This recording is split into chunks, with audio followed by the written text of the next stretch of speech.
बेटा आज हम चैप्टर नंबर 3 डिस्कस करेंगे, टिश्यूज़ इन एक्शन। जो हमने सेल के बारे में चैप्टर पढ़ा था इससे पहले, वहाँ पे हमने ये वाली दोनों टर्म्स देखी थी, multi cellular organisms and unicellular organisms. Fine.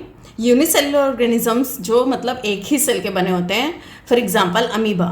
ठीक है, तो जब हम अमीबा की बात करते हैं वहाँ पे एक सिंगल सेल है जो कि सारे फंक्शंस परफॉर्म कर रहा है। फाइन।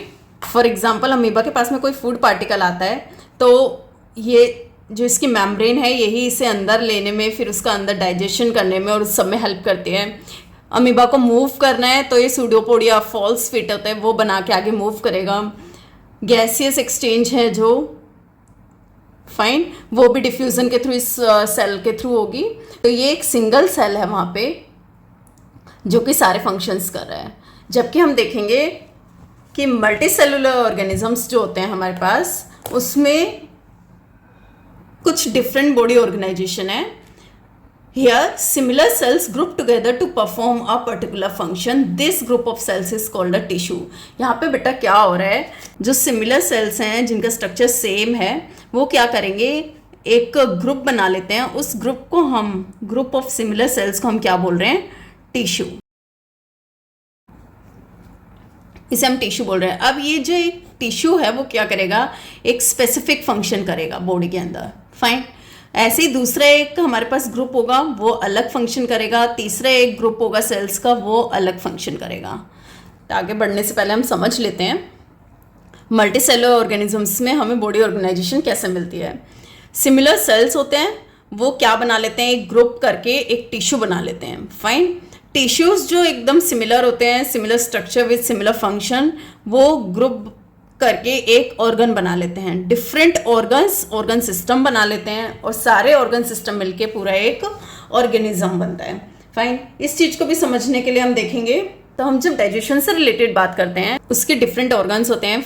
फॉर एग्जाम्पल माउथ है, ठीक है, ईसोफेगस है, लीवर, स्टमक, ये सब। तो ये अलग अलग जो ऑर्गन्स हैं ये सब किस में मदद कर रहे हैं, डाइजेशन में। फाइन।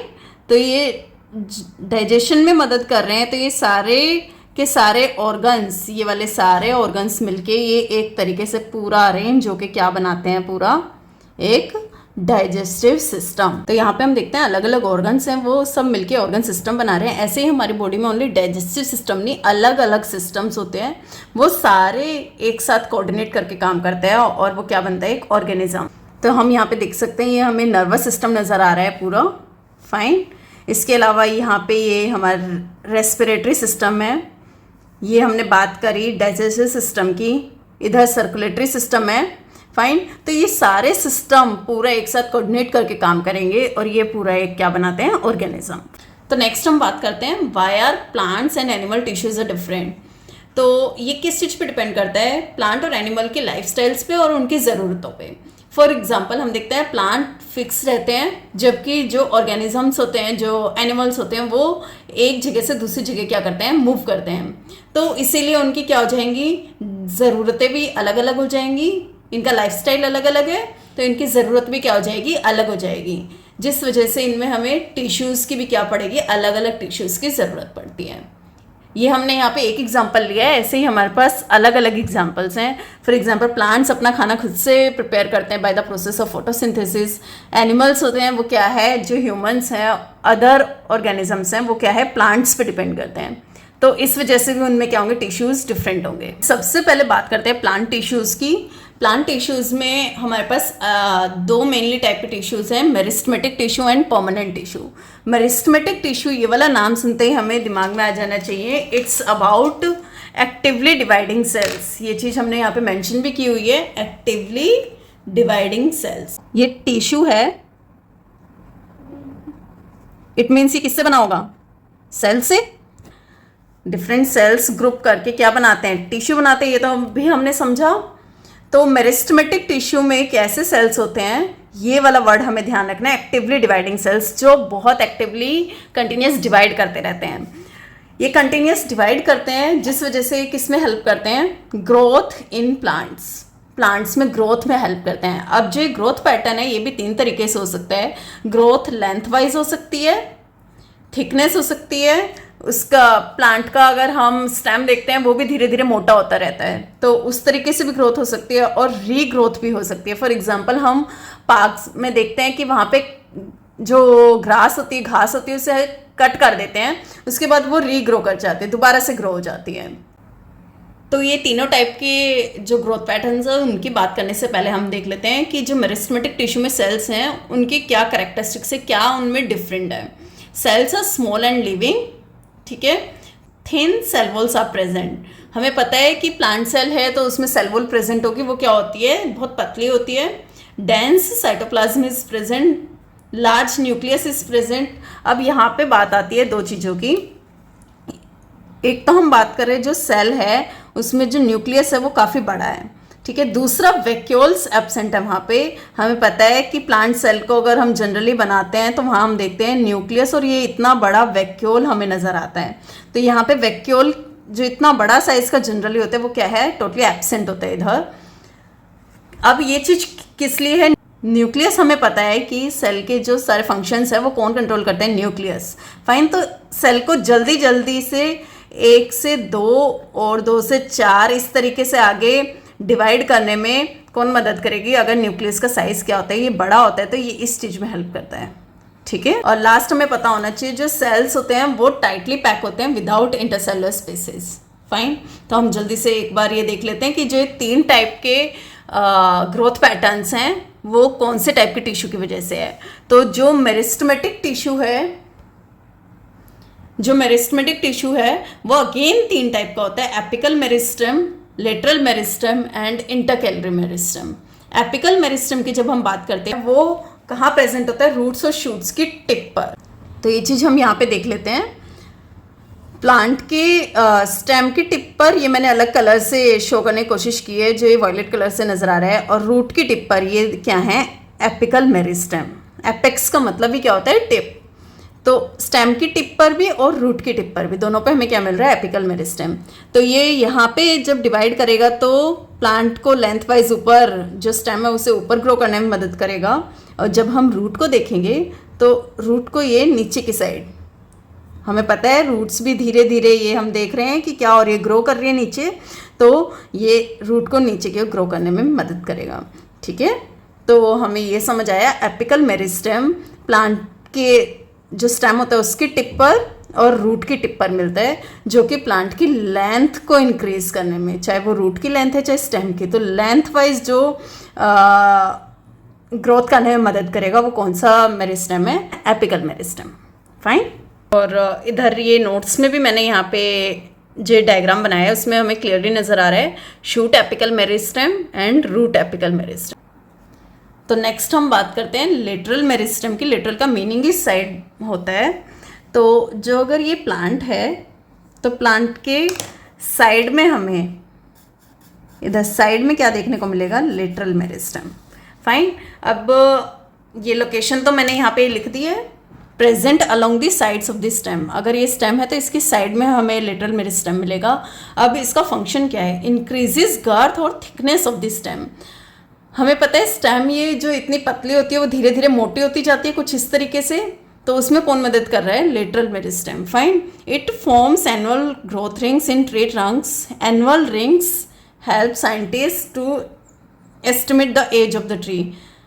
कभी हम ट्री के ट्रंक को, ठीक है, अगर इस तरीके से कटा हुआ देखते हैं तो उसमें हम कुछ इस तरीके की रिंग्स देखते हैं, ठीक है। जो ये रिंग्स हैं इन्हें हम एनुअल रिंग्स बोल रहे हैं। ये जो रिंग्स हैं ये किस में मदद करती हैं, जो साइंटिस्ट होते हैं वो इस प्लांट की, जो भी ये ट्री है उसकी एज डिफाइन करने में, कि ये ट्री कितना पुराना है और ये किस कंडीशंस में ग्रो किया है, फेवरेबल और अनफेवरेबल दोनों कंडीशंस के बारे में ये सारी क्या करते हैं, इन्फॉर्मेशन देते हैं। तो लेटरल मेरिस्टेम हमें समझ आया कि ये प्लांट के साइड में इस साइड प्रेजेंट होता है। फाइन। अब ये क्या करेगा, प्लांट को, ये हम देख रहे हैं धीरे धीरे स्टेम क्या हो रहा है, स्टेम की थिकनेस, वो उसकी लेंथ तो बढ़ती ही है, उसके साथ साथ हमें पता है उसकी थिकनेस भी क्या हो रही है, ये बढ़ रही है, ये और मोटा होता जा रहा है, ठीक है। तो ये इसे हम गर्थ भी बोलते हैं और इसको हम बोल सकते हैं कि उसकी थिकनेस इंक्रीज हो रही है। फाइन। तो उसमें कौन मदद कर रहा है, लेटरल मेरिस्टेम। नेक्स्ट हम बात करते हैं इंटरकैलरी मेरिस्टेम की। इस टिश्यू की बात करने से पहले हमें कुछ टर्म्स पता होने चाहिए। फॉर एग्जांपल हम यहाँ पे देख सकते हैं नोड और इंटरनोड लिखा हुआ है।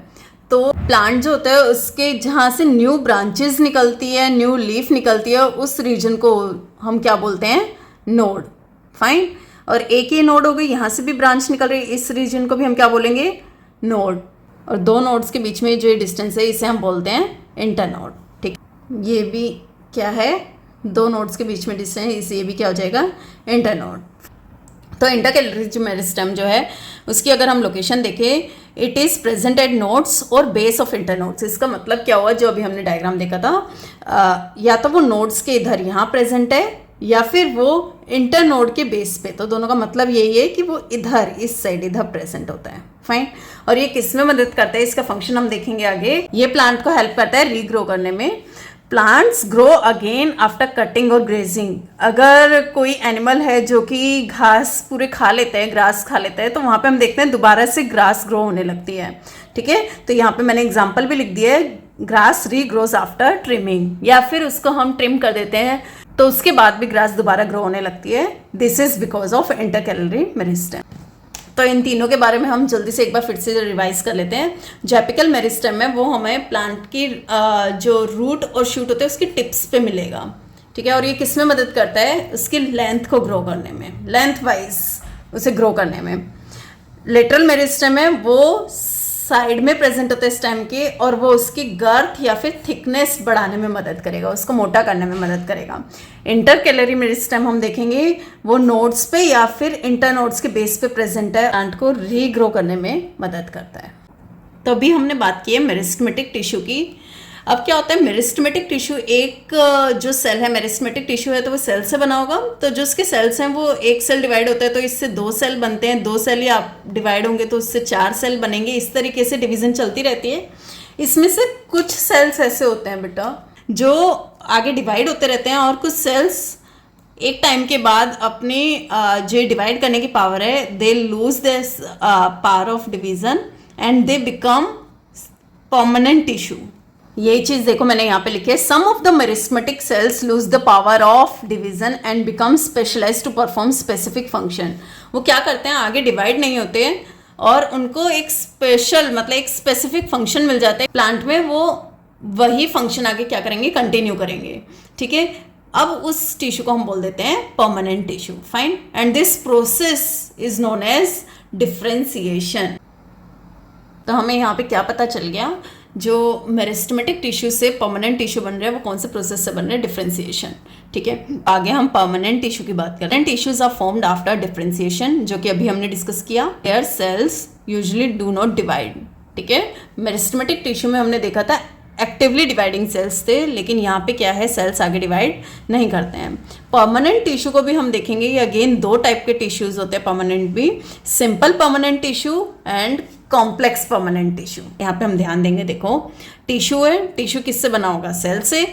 अब परमानेंट टिश्यू है तो वो डिवाइड नहीं होगा, हमें एक चीज़ ये ध्यान रखनी है। दूसरी चीज़ जो ध्यान रखनी है, सिंपल परमानेंट टिश्यू है तो सिंपल वर्ड से हमें ध्यान रखना है कि इसमें ओनली एक ही टाइप के सेल होंगे, और कॉम्प्लेक्स परमानेंट टिश्यू में हम देखेंगे more than one type of cells, only ये डिफरेंस है। फाइन। तो हम पहले बात करते हैं सिंपल परमानेंट टिश्यू की। सिंपल परमानेंट टिश्यू अगेन हम देखेंगे ये तीन टाइप का होता है। तो ये तीनों टाइप की क्या है, सिंपल परमानेंट टिश्यू एक ही टाइप के सेल से बने होंगे। तो पहले हम बात करते हैं पैरेन्काइमा की। पैरेन्काइमा में हम देखते हैं जो इनका स्ट्रक्चर है वो क्या है, लिविंग सेल्स होते हैं विथ थिन सेल वॉल्स। जो सेल वॉल है वो क्या है, थिन है। कुछ कुछ पॉइंट्स हमें यहाँ पे ध्यान रखने हैं। जो सेल वॉल है वो क्या थिन है, और सेल्स क्या हैं, लिविंग। जो सेल्स हैं वो क्या है, लूजली पैक्ड हैं। इनके बीच में हम यहाँ पे इंटरसेलुलर स्पेसेस देख सकते हैं। यहाँ पे इस डायग्राम में भी हम बहुत अच्छे से ये चीज़ समझ सकते हैं कि सेल्स के बीच में क्या है, स्पेस प्रेजेंट है। ठीक है, तो लिविंग सेल्स हैं, थिन सेल वॉल, बहुत ज़्यादा मोटी सेल वॉल नहीं है, और सेल्स आर लूजली पैक्ड। अब तो जब हम इनके फंक्शन की बात करते हैं, स्टोरेज ऑफ फूड, ये फूड को जो प्लांट्स होते हैं वो हमें पता है फोटोसिंथेसिस के थ्रू अपना फूड खुद से प्रिपेयर करते हैं। तो उस फूड को जो शुगर्स हैं, कार्बोहाइड्रेट है, उसे क्या करेगा, स्टोर करने में मदद करेगा parenchyma. Photosynthesis in green plants, photosynthesis करने में मदद करता है, उस प्रोसेस में मदद करेगा। तो उन सेल्स को हम जनरली क्या बोल देते हैं, क्लोरेनकाइमा। क्लोरोफिल हमें वर्ड पता है, क्या बोल देते हैं, क्लोरेन काइमा। ये क्लोरोफिल वर्ड से आया है। क्लोरोफिल किस में ज़रूरी होता है, फोटोसिंथेसिस में, वहीं से हम ध्यान रखेंगे ये वाला वर्ड क्लोरेन काइमा। नेक्स्ट है floating in aquatic plants due to air spaces. जब हम एयर स्पेसिस की बात करते हैं तो हम देखेंगे जो सेल्स हैं, सेल्स के बीच में क्या है, यहाँ पे अगर ये सेल हैं तो सेल के बीच में यहाँ पे एयर स्पेसिस प्रेजेंट है। तो ऑर्गेनिज्म में जब ये एयर स्पेसिस ऐसे सेल्स के बीच में प्रेजेंट होते हैं तो वो उसको पानी में फ्लोट करने में मदद करते हैं, ठीक है। इससे ऊपर क्या है, फ्लोट करने में मदद करेगा। तो तभी हमने यहाँ मेंशन किया floating in aquatic plants due to air spaces. तो इसे हम बोलते हैं एरेनकाइमा, ठीक है। तो एयर से याद रखेंगे, ये एयर स्पेसिस प्रेजेंट होते हैं जो ऑर्गेनिज्म को पानी में, एक्वेटिक प्लांट्स जो होते हैं उन्हें फ्लोट करने में मदद करेंगे। Tissue is known as aerenchyma. तो हमें ध्यान रखना है जो पैरेनकाइमा है वो फूड की स्टोरेज में हेल्प कर रहा है, वो फोटोसिंथेसिस में हेल्प कर रहा है, जिसे हम क्या, फोटोसिंथेसिस में हेल्प कर रहा है, जिसे हम क्या बोलते हैं, क्लोरेनकाइमा, वो वाले टाइप के पैरेनकाइमा को, ठीक है। ये कोई अलग टाइप का टिश्यू नहीं है, ये पैरेनकाइमा ही है जो कि फोटोसिंथेसिस में मदद करे, इसलिए हमने इसका नाम रखा है क्लोरेनकाइमा। और अगर वो एक्वेटिक प्लांट्स में एयर स्पेसिस प्रोवाइड कर रहा है बीच में, तो जिसकी वजह से प्लांट फ्लोट कर पा रहा है, तो उसे हम बोलते हैं एरेनकाइमा। इससे नेक्स्ट हम बात करते हैं कोलेनकाइमा की। इसके स्ट्रक्चर की बात करते हैं। यहाँ पर भी जो सेल्स हैं वो क्या हैं, लिविंग है। Corners unevenly thicken due to pectin deposition. तो हमें ये पता होना चाहिए पैक्टिन क्या होता है। पैक्टिन एक केमिकल सब्सटेंस है जो कि रबर लाइक फ्लेक्सिबिलिटी प्रोवाइड करता है, ठीक है। जिस तरीके से रबर फ्लेक्सिबल होता है उसी तरीके से ये फ्लेक्सिबिलिटी प्रोवाइड कर रहा है। तो कोलेनकाइमा में हम ध्यान रखेंगे जो ये सेल्स हैं वो क्या है, लिविंग है, और इनके जो कॉर्नर्स हैं वो अनइवनली थिकन्ड हैं। हम देखेंगे वो प्रॉपरली, ऐसा नहीं है कि पूरे सेल के जो कॉर्नर हैं वो इस तरीके से प्रॉपरली एक तरीके से थिकन हो। थिकनेस है वो कहीं पे ज़्यादा होगी और कहीं पे थिकनेस क्या होगी, कम होगी, ठीक है। इसलिए हमारे यहाँ पे वर्ड आया है अनइवनली, ठीक है। कहीं पे थिकनेस क्या है, कम है, और कहीं ये थिकनेस क्या है, ज़्यादा है। और ये किसकी वजह से, पैक्टिन की वजह से।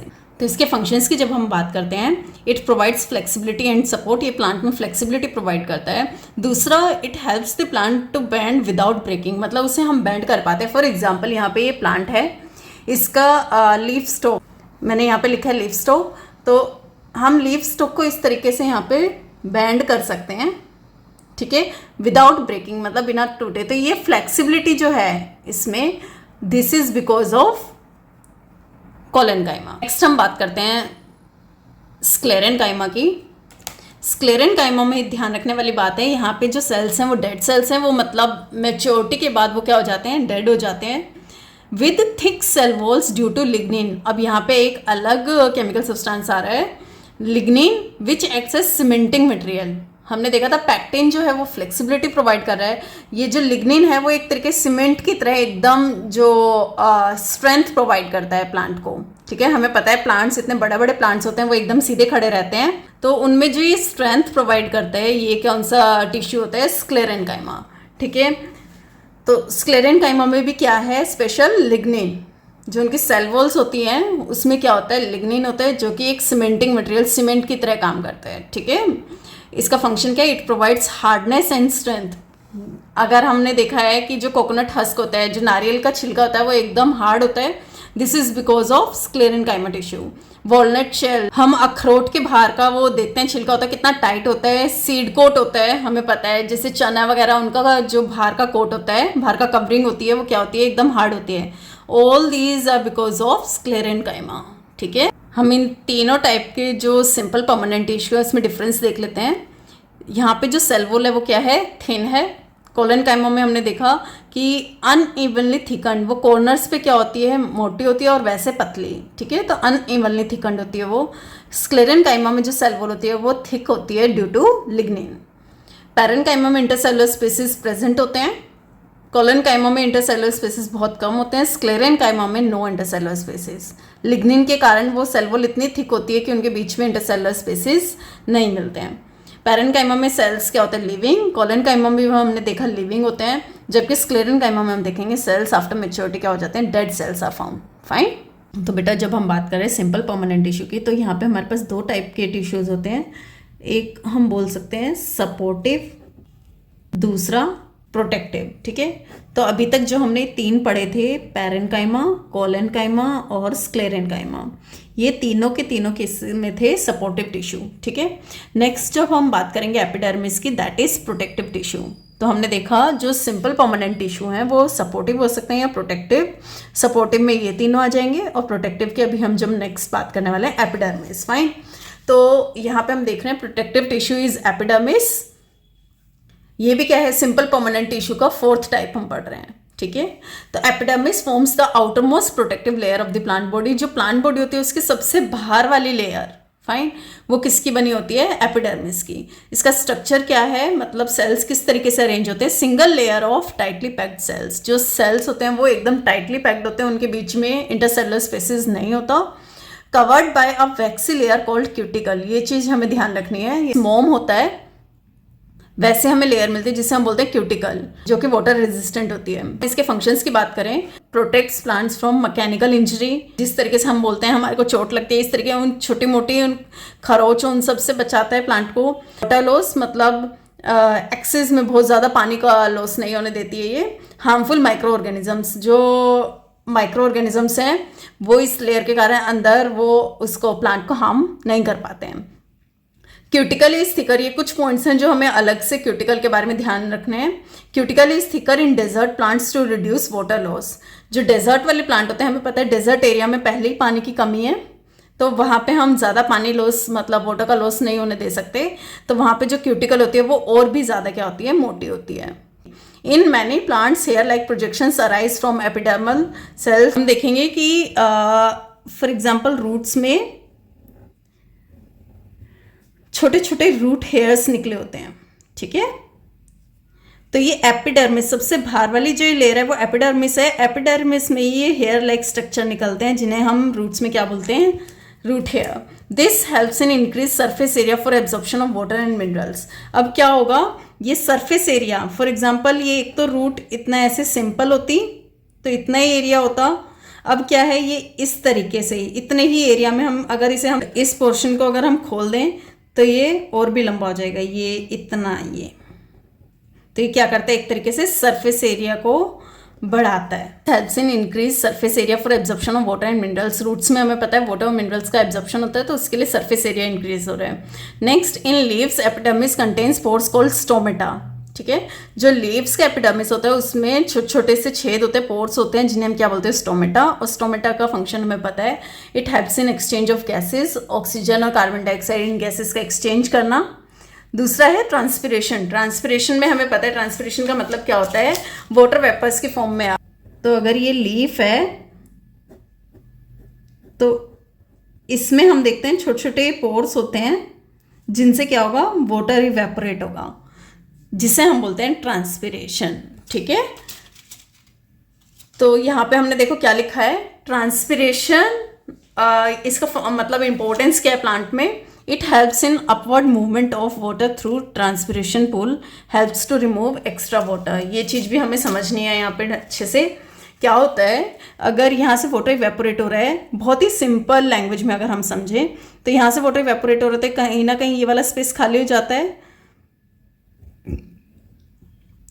तो पानी इधर और ऊपर, जैसे स्ट्रो में पानी ऊपर आता है तो ये पानी ऊपर, फिर यहाँ का ये पानी ऊपर चला गया तो ये स्पेस खाली है तो ये ऊपर, इसे इस तरीके से रूट से ऊपर तक पानी क्या होता है, पुल ऊपर क्रिएट होता है, एक फोर्स ऊपर क्रिएट होता है जो पानी को ऊपर की ओर खींचता है। जैसे हम स्ट्रो में देखते हैं पानी ऊपर की ओर खींच के आता है, इसी तरीके से यहाँ पर भी रूट से प्लांट के डिफरेंट पार्ट्स तक क्या जाता है, पानी ऊपर की साइड जाता है।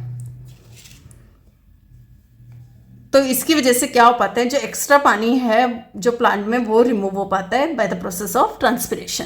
तो एपिडर्मिस में हमने क्या देखा मेनली कि ये सबसे आउटर मोस्ट प्रोटेक्टिव लेयर है, सेल्स जो हैं वो टाइटली पैक्ड हैं। फाइन, जो वैक्सी लेयर है इसके ऊपर उसे हम बोलते हैं क्यूटिकल। ये प्लांट को प्रोटेक्ट करेगी मैकेनिकल इंजरी से, water loss, harmful micro organisms की एंट्रीज। क्यूटिकल जो होती है वो डिजर्ट प्लांट में और भी मोटी होती है to reduce the water loss.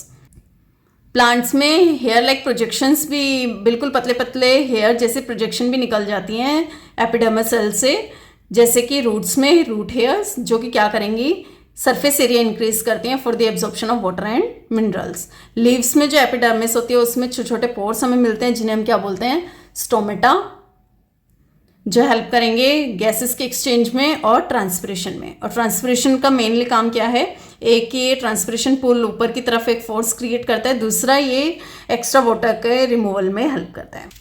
Next हम बात करते हैं कॉम्प्लेक्स परमानेंट टिश्यू की। इट मीन्स यहाँ पे एक से ज़्यादा टाइप के सेल्स मिलेंगे। तो ये दो हैं, जाइलम एंड फ्लोएम। ये दोनों के दोनों को हम बोलते हैं वास्कुलर टिश्यू या फिर कंडक्टिंग टिश्यू, ठीक है। तो जाइलम जो टिश्यू है उसमें अभी हमने बोला कॉम्प्लेक्स परमानेंट टिश्यू में एक से ज़्यादा टाइप के सेल्स होंगे, तो ये चारों टाइप के सेल्स हमें देखने के लिए मिलते हैं, इसलिए मैंने यहाँ पे लिख दिया कंपोनेंट्स। जाइलम टिश्यू किन किन कंपोनेंट से बना होता है, tracheids, vessels, xylem parenchyma, xylem fibres. एक तरीके से ये 4 टाइप के सेल्स हैं जिनसे मिलके जाइलम बना है, ठीक है। सेम हम देखेंगे फ्लोएम। फ्लोएम के कंपोनेंट्स हैं sieve tubes, companion cells, phloem parenchyma, phloem fibres. ये चारों मिलके, ये चारों टाइप के सेल्स मिलके क्या बना रहे हैं, फ्लोएम टिश्यू। इतना क्लियर हुआ। हम पहले जाइलम की बात कर लेते हैं। जाइलम में जो ट्रैकेट्स और वेसल्स होते हैं ये क्या है, ट्यूबुलर स्ट्रक्चर होते हैं। यहाँ पे हम देख भी सकते हैं वेसल्स और ये जो ट्रैकेट्स हैं ये क्या होते हैं, ट्यूब लाइक स्ट्रक्चर होते हैं। हम ये वेसल्स को क्लियरली देख रहे हैं, जैसे एक पाइप होता है वैसे लंबे लंबे ट्यूब लाइक स्ट्रक्चर हैं जिनसे क्या होगा, वाटर का ट्रांसपोर्ट, ठीक है। रूट से लेकर ऊपर तक पानी जाता है, प्लांट के अलग अलग प्लांट के लीफ तक, ऊपर स्टेम तक पानी जाता है, तो उसमें कौन हेल्प करता है, तो अपवर्ड मूवमेंट, ये जो पानी ऊपर की ओर जाता है उसमें कौन हेल्प करता है, जाइलम टिश्यू, ठीक है। तो ये वेसल हमें नजर भी आ रही है, एक ट्यूब लाइक पाइप जैसी, ठीक है। यहाँ पे मैंने लिखा भी है function, transports water and minerals from roots to all parts of plant. तो जब हम इसके फंक्शन की बात कर रहे हैं, हमें पता है रूट्स से जो पानी है वो प्लांट के ऊपर तक, स्टेम में, इसके अलग अलग लीव्स में, सब पार्ट्स तक जाना है, तो वो काम किसका है, जाइलम टिश्यू का। फाइन। तो ये फंक्शन में हमने यही लिखा है, transports water and minerals from roots to all parts of plant, also provides mechanical support. ये प्लांट को मैकेनिकल सपोर्ट भी, प्लांट जो खड़ा रह पाता है एकदम स्ट्रेट, जो स्ट्रेंथ चाहिए, जो वो सपोर्ट चाहिए, इट प्रोवाइड्स दैट ऑल्सो। यहाँ पे एक और चीज़ ध्यान देनी है हमें, ये जो चारों कंपोनेंट्स हैं इनमें से ओनली जाइलम पैरेन्काइमा, ये वाले सेल्स होते हैं वो लिविंग होते हैं। Xylem parenchyma is the only living component, while tracheids, vessels and xylem fibres are non living at maturity. ये tracheids, vessels and xylem fibres, ये तीनों के तीनों मैच्योरिटी के बाद क्या होते हैं, नॉन लिविंग होते हैं, डेड होते हैं, ठीक है। तो ये पेपर में कई बार क्वेश्चन पूछ लिया जाता है। तो नेक्स्ट जब हम फ्लोएम की बात करते हैं, वहाँ पे क्या होगा, हमें पता है लीव्स में, जो ग्रीन प्लांट्स होते हैं उनके लीव्स में फूड प्रिपेयर होता है, फोटोसिंथेसिस होता है यहाँ पे। तो इसे भी प्लांट के ऊपर वाले अलग अलग प्लांट पार्ट्स तक, अपवर्ड डायरेक्शन में और डाउनवर्ड डायरेक्शन में, रूट्स तक, हर एक पार्ट तक फूड को लेके जाना, फूड का ट्रांसपोर्ट करना काम किसका है, फ्लोएम टिश्यू का। फाइन। तो इसके फंक्शन में देखो हमने लिखा है, transports prepared food from leaves to other parts, ठीक है। यहाँ पे जो जाइलम है वो वाटर के ट्रांसपोर्ट में हेल्प कर रहा है, फ्लोएम किस में हेल्प करता है, फूड के ट्रांसपोर्ट में। और सेम यहाँ पे भी ध्यान रखना है, तीनों components, sieve tubes, companion cells, phloem parenchyma में तीनों कंपोनेंट्स लिविंग होते हैं, जबकि फ्लोएम फाइबर्स क्या होते हैं, नॉन लिविंग होता है, ठीक है, ये डेड होता है। और ये भी हम डायग्राम में बहुत अच्छे से देख सकते हैं, सीव ट्यूब्स हैं, ये ब्लू कलर से जो हमें नजर आ रही हैं सीव ट्यूब्स हैं। तो एक के बाद एक सेल में हमें पोर्स नजर आ रहे हैं, जिसकी वजह से फूड का ट्रांसपोर्ट ईजिली हो पाएगा, ठीक है। जल्दी से हम इसको रिवाइज कर लेते हैं। टिश्यूज की जब हम बात करते हैं तो टिश्यूज दो में डिवाइड होते हैं, दो टाइप में, plant tissue and animal tissue. Animal tissues की हम नेक्स्ट वीडियो में बात करेंगे। प्लांट टिश्यू में जो टिश्यू डिवाइड करते रहते हैं जिनके cells, that is known as meristematic tissue. और जो एक टाइम के बाद डिवाइड नहीं करते हैं, एक स्पेसिफिक फंक्शन करते हैं और आगे डिवाइड नहीं करते हैं, उन्हें हम बोलते हैं permanent tissue. Meristematic tissue apical meristem, ये हमें पता है रूट और शूट के एपेक्स मतलब उसके टिप्स पे मिलेगा और प्लांट की लेंथ इंक्रीज करने में हेल्प करेगा। लेटरल मेरिस्टेम प्लांट के साइड वे में प्रेजेंट होता है और ये प्लांट की गर्थ, उसकी जो मोटाई है उसको बढ़ाने में मदद करता है। इंटरकैलरी मेरिस्टेम नोड्स पे प्रेजेंट होता है और ये हमें पता है प्लांट को रीग्रो, जैसे कि ग्रासेस कट कर देते हैं, ट्रिम कर देते हैं तो दोबारा से ग्रो कर जाती है। That is the function of intercalary meristem. Permanent tissue की जब हम बात करते हैं, सिंपल परमानेंट टिश्यू मतलब एक ही टाइप के सेल से बना होगा। कॉम्प्लेक्स परमानेंट टिश्यू मीन्स दो या दो से ज़्यादा टाइप के सेल से बना होगा। सिंपल परमानेंट टिश्यू में हमने देखा था पैरेन्काइमा, कोलेनकाइमा, स्क्लेरेनकाइमा, ये तीनों के तीनों क्या होते हैं? Supportive tissue. और epidermis that is protective tissue. Next हमने जब कॉम्प्लेक्स परमानेंट टिश्यू की बात की, xylem and phloem. Xylem helps in conduction of water, transport of water, and phloem helps in transport of food material. Fine. तो इसी तरीके से हम प्लांट्स में देख सकते हैं टिश्यू सिस्टम्स हमें तीन टाइप के मिल रहे हैं, dermal tissue system, ground tissue system and vascular tissue system. सबसे भारी जो प्रोटेक्टिव लेयर है उसे हमने बोल दिया डर्मल टिश्यू सिस्टम, फाइन, जिसमें एपिडर्मिस आ जाएगा। Ground tissue system main body tissue, जिसमें पैरेन्काइमा, कोलेनकाइमा, स्क्लेरेनकाइमा तीनों आ जाएंगे, तो प्लांट की मेन बॉडी फॉर्म करेंगे। ये वो तीनों टिश्यूज हैं। वस्कुलर टिश्यू सिस्टम जिसमें जाइलम और फ्लोएम आ जाएगा, जो वाटर और फूड मटेरियल के ट्रांसपोर्ट में मदद करेगा। तो नेक्स्ट वीडियो में हम बात करेंगे एनिमल टिश्यूज़ की। इस वीडियो में अगर आपको प्लांट टिश्यू से रिलेटेड कोई भी कन्फ्यूज़न है, कोई डाउट है, तो please let me know in the comment box. Thank you.